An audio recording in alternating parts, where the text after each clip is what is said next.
মহাদেবের ষষ্ঠ অবতার স্বরূপ। নমস্কার বন্ধুরা, আজ আমরা জানব ভগবান শিবের এক ভয়ঙ্কর ও রহস্যময় রূপ স্বরূপ অবতার সম্পর্কে।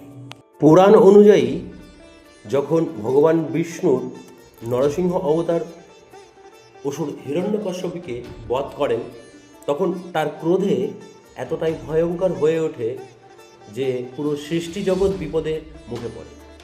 দেবতা, ঋষি কেউই তাকে শান্ত করতে পারেনি। এই পরিস্থিতিতে সকল দেবতাদের মহাদেবের শরণাপন্ন হয়।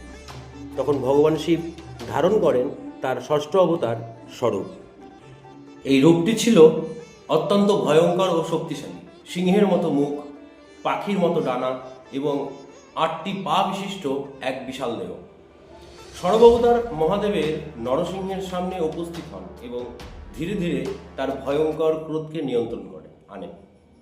কিছু পুরাণে বলা হয় তিনি নরসিংহকে শান্ত করেন, আবার কিছু মতে তিনি তাকে দমন করেন, কিন্তু শেষ পর্যন্ত বিশ্বে শান্তি ফিরে আসে। এই অবতার আমাদের একটি গভীর শিক্ষা দেয়, যত বড়ই শক্তি হোক, যদি তা নিয়ন্ত্রণের বাইরে চলে যায় তবে তা ধ্বংস ডেকে আনে।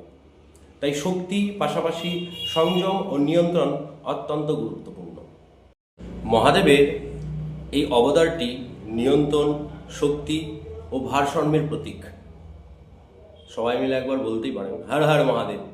ভিডিও আমার ভালো লাগলে অবশ্যই লাইক, কমেন্ট ও শেয়ার করবেন। পুরো ভিডিওটা দেখবেন, অবশ্যই কেউ স্কিপ করবেন না। ধন্যবাদ।